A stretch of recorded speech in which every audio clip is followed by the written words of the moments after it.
Hello friends, in the series on the income tax cases, today we will discuss a case which is based on the additions under section 68 for the unsecured loans taken by the assessee from the non-banking finance companies. It has been generally seen that whenever the scrutiny proceedings are going on and when the assessee has taken unsecured loans, then the assessing officer for one or the other reason disregards the evidences filed by the assessee and purely on the basis that notices under section 133 subsection 6 has not been served on the lenders, or if they have been served, they have not been responded by the lenders, the additions are being made.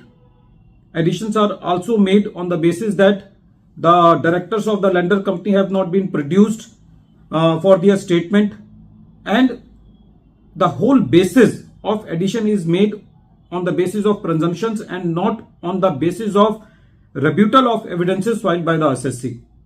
Meaning thereby that whatever the evidences are filed by the assessee, they are not considered, no lacuna are pointed out in those evidences and additions are being made.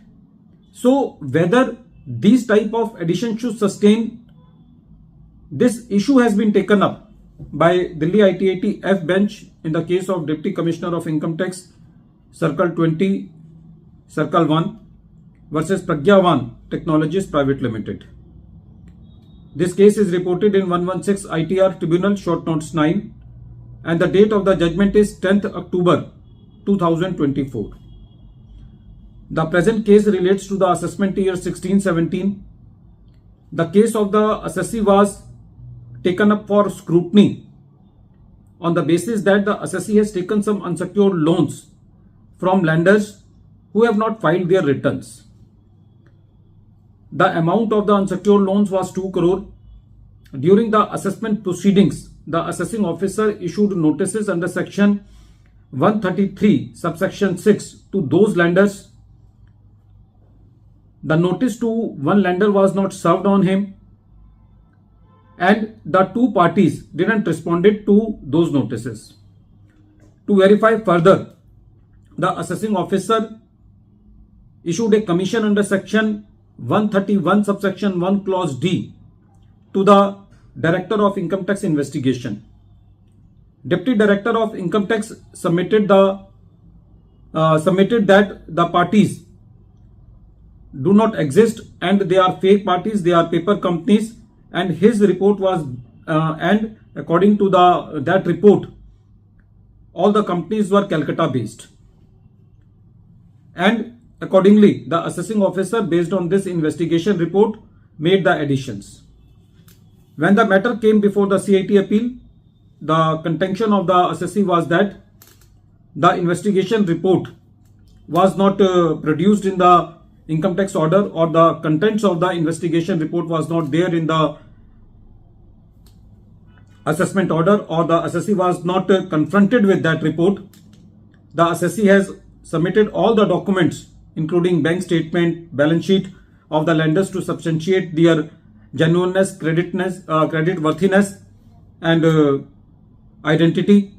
Cash was not deposited in those accounts and the lenders were the non-banking finance companies. So the CIT appeal gave the relief to the assessee on the grounds raised by the assessee. When the revenue took this matter to the tribunal said that in the present case the assessment order did not disclose content of the inquiry report and the report was not filed itself. The tribunal said that the remand report did not mention that assessing officer has relied on any investigation report to rebut evidences of assessee. Merely because directors could not be produced, CIT appeal could not be expected to disregard the evidences of the assessee. The tribunal said that there is no burden to prove the source of funds when the loan has been taken from the non-banking finance companies. According to the tribunal, failure of the CIT appeal to rely on investigation wing report was not established by the revenue in the present case.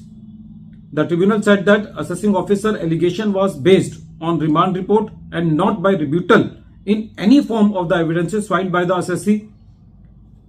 The tribunal said that lenders were paid interest which was accepted by the assessing officer and there was no cash deposit in the bank accounts of the lenders, so that it cannot be said that their credit worthiness is not proved. So the tribunal also upheld the order of the CIT appeal to delete the additions of the assessee made by the learned assessing officer merely on the basis of assumptions and presumptions. At the end of this video, once again I am repeating the name of the case. The name of the case is DCIT versus Pragyavan Technologies Private Limited, and this case is reported in 116 ITR Tribunal, short notes 9, and the matter has been decided by Delhi ITAT F bench on 10th October 2024. Thank you, friends.